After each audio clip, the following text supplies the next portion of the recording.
a las autoridades de las Naciones Unidas, los representantes de los distintos países que la integran y todos los ciudadanos del mundo que nos estén mirando. Buenas tardes. Para aquellos que no lo saben, yo no soy político, soy un economista liberal libertario, que jamás tuvo la ambición de hacer política y que fue honrado con el cargo de presidente de la República Argentina frente al fracaso estrepitoso de más de un siglo de políticas colectivistas que destruyeron nuestro país. Este es mi primer discurso frente a la Asamblea General de las Naciones Unidas y quiero aprovechar para, con humildad, alertar a las distintas naciones del mundo sobre el camino que están transitando hace décadas y sobre el peligro que implica que esta organización fracase en cumplir su misión original. No vengo aquí a decirle al mundo lo que tiene que hacer. Vengo aquí a decirle al mundo, por un lado, lo que va a ocurrir si las Naciones Unidas continúan promoviendo las políticas colectivistas que vienen promoviendo bajo el mandato de la Agenda 2030, y por el otro, cuáles son los valores que la nueva Argentina defiende. Quiero, sí, comenzar dando crédito cuando el crédito corresponde. La Organización de Naciones Unidas nace del horror de la guerra más cruenta de la historia global, con el objetivo principal de que nunca volviera a ocurrir. Para ello, la organización grabó en piedra sus principios fundamentales en la Declaración Universal de Derechos Humanos.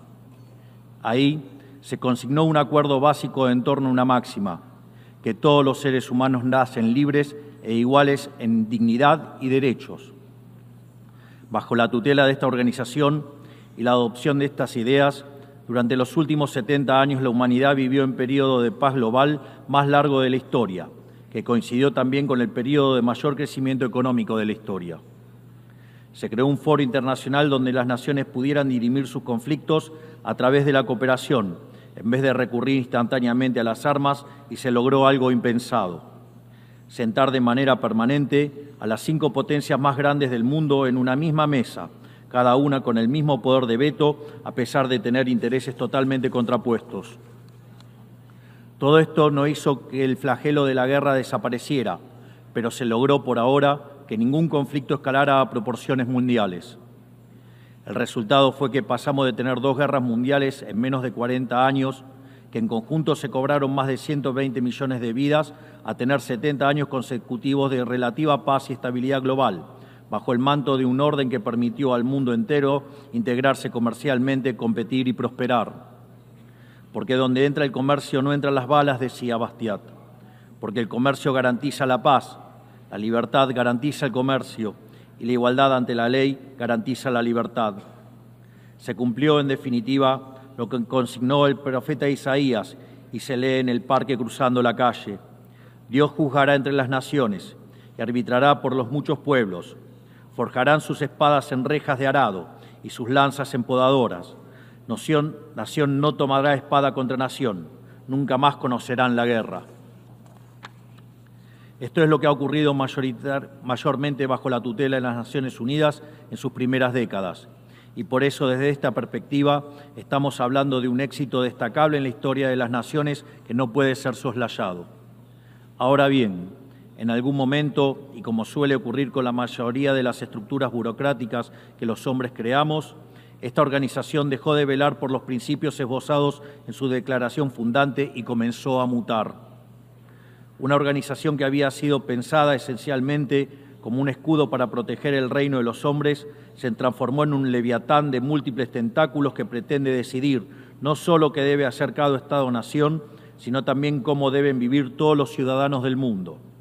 Así es como pasamos de una organización que perseguía la paz a una organización que le impone una agenda ideológica a sus miembros sobre un sinfín de temas que hacen a la vida del hombre en sociedad. El modelo de Naciones Unidas, que había sido exitoso, cuyo origen podemos rastrear en las ideas del presidente Wilson, que hablaba de la sociedad de paz sin victoria y que se fundaba en la cooperación de los Estados-nación, ha sido abandonado. Ha sido reemplazado por un modelo de gobierno supranacional de burócratas internacionales, que pretenden imponerle a los ciudadanos del mundo un modo de vida determinado. Lo que se está discutiendo esta semana aquí en Nueva York, en la Cumbre del Futuro, no es otra cosa que la profundización de ese rumbo trágico que esta institución ha adoptado. La profundización de un modelo que, en palabras del propio secretario de las Naciones Unidas, exige definir un nuevo contrato social a escala global, redoblando los compromisos de la Agenda 2030. Quiero ser claro en la posición de la Agenda Argentina. La Agenda 2030, aunque bien intencionada en sus metas, no es otra cosa que un programa de gobierno supranacional de corte socialista, que pretende resolver los problemas de la modernidad con soluciones que atentan contra la soberanía de los Estados-nación y violentan el derecho a la vida, a la libertad y a la propiedad de las personas. Es una agenda que pretende solucionar la pobreza, la desigualdad y la discriminación con legislación que lo único que hace es profundizarla. Porque la historia del mundo demuestra que la única manera de garantizar la prosperidad es limitando el poder del monarca, garantizando la igualdad ante la ley y defendiendo el derecho a la vida, a la libertad y a la propiedad de los individuos. Ha sido precisamente la adopción de esa agenda que obedece a intereses privilegiados y el abandono de los principios esbozados en la Declaración Universal de Derechos Humanos de las Naciones Unidas lo que tergiversó el rol de esta institución y la puso en una senda equivocada. Así, hemos visto cómo una organización que nació para defender los derechos del hombre ha sido una de las principales propulsoras de la violación sistemática de la libertad, como por ejemplo con las cuarentenas a nivel global durante el año 2020 y que debería ser considerado un delito de lesa humanidad. En esta misma casa, que dice defender los derechos humanos, han permitido el ingreso al Consejo de Derechos Humanos a dictaduras sangrientas como la de Cuba y Venezuela sin el más mínimo reproche. En esta misma casa, que dice defender los derechos de las mujeres, permite el ingreso al Comité para la Eliminación de la Discriminación contra la Mujer a países que castigan a sus mujeres por mostrar la piel. En esta misma casa, sistemáticamente, se ha votado en contra del Estado de Israel, que es el único país de Medio Oriente que defiende la democracia liberal, mientras se ha demostrado en simultáneo una incapacidad total de responder al flagelo del terrorismo. En el plano económico, se han promovido políticas colectivistas que atentan contra el crecimiento económico, violentan los derechos de propiedad y entorpecen el proceso económico natural, llegando a impedirle a los países más postergados del mundo gozar libremente de sus propios recursos para salir adelante. Regulaciones y prohibiciones impulsadas precisamente por los países que se desarrollaron gracias a hacer lo mismo que hoy condenan. Se ha promovido además una relación tóxica entre las políticas de gobernanza global y los organismos de crédito internacional, exigiéndole a los países más relegados que comprometan recursos que no tienen en programas que no necesitan, convirtiéndolo en deudores perpetuos para promover la agenda de las élites globales. Tampoco ha ayudado el tutelaje del Foro Económico Mundial, donde se promueven políticas ridículas con anteojeras maltusianas, como las políticas de emisión cero, que dañan sobre todo a los países pobres, a las políticas vinculadas a los derechos sexuales y reproductivos, cuando la tasa de natalidad de los países occidentales se está desplomando, anunciando un futuro sombrío para todos. Tampoco la organización ha cumplido satisfactoriamente su misión de defender la soberanía territorial de sus integrantes, como sabemos los argentinos de primera mano en la relación con las Islas Malvinas. Y llegamos incluso a una situación en la que el Consejo de Seguridad, que es el órgano más importante de esta casa, se ha desnaturalizado, porque el veto de sus integrantes permanentes se empezó a utilizar en defensa de los intereses particulares de algunos. Así estamos hoy, con una organización impotente en brindar soluciones a los verdaderos conflictos globales, como ha sido la aberración y aberrante invasión rusa a Ucrania, que ya le ha costado la vida a más de 300.000 personas, dejando un tendal de más de 1 millón de heridos en el proceso. Una organización que en vez de enfrentar estos conflictos invierte tiempo y esfuerzo en imponerle a los países pobres que cómo y deben producir, con quién vincularse, qué deben comer y en qué creer, como pretende dictar el presente pacto del futuro. Toda esta larga lista de errores y contradicciones no ha sido gratuita, sino que ha redundado en la pérdida de credibilidad de las Naciones Unidas ante los ciudadanos del mundo libre y en la desnaturalización de sus funciones. Por eso, quiero hacer una advertencia. Estamos ante un fin de ciclo. El colectivismo y el postureo moral de la agenda woke se han chocado con la realidad y ya no tienen soluciones creíbles para ofrecer a los problemas reales del mundo. De hecho, nunca las tuvieron. Si la Agenda 2030 fracasó, como reconocen sus propios promotores, La respuesta debería ser preguntarnos si no fue un programa mal concebido de inicio, aceptar esa realidad y cambiar el rumbo. No se puede pretender persistir en el error redoblando la apuesta de una agenda que ha fracasado. Siempre ocurre lo mismo con las ideas que vienen de la izquierda. Diseñan un modelo acorde a lo que el ser humano debería hacer, según ellos, y cuando los individuos libremente actúan de otra manera, no tienen mejor solución que restringir, reprimir y coartar su libertad. Nosotros en Argentina ya hemos visto con nuestros propios ojos lo que hay al final de este camino de envidia y pasiones tristes. Pobreza, embrutecimiento, anarquía y una ausencia fatal de libertad. Todavía estamos a tiempo de apartarnos de ese rumbo. Quiero ser claro con algo para que no haya malas interpretaciones.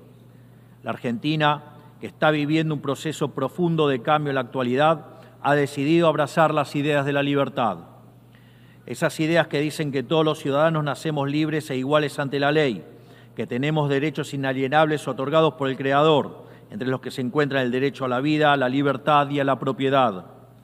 Esos principios que ordenan el proceso de cambio que estamos llevando adelante en la Argentina son también los principios que guardarán nuestra conducta internacional a partir de ahora.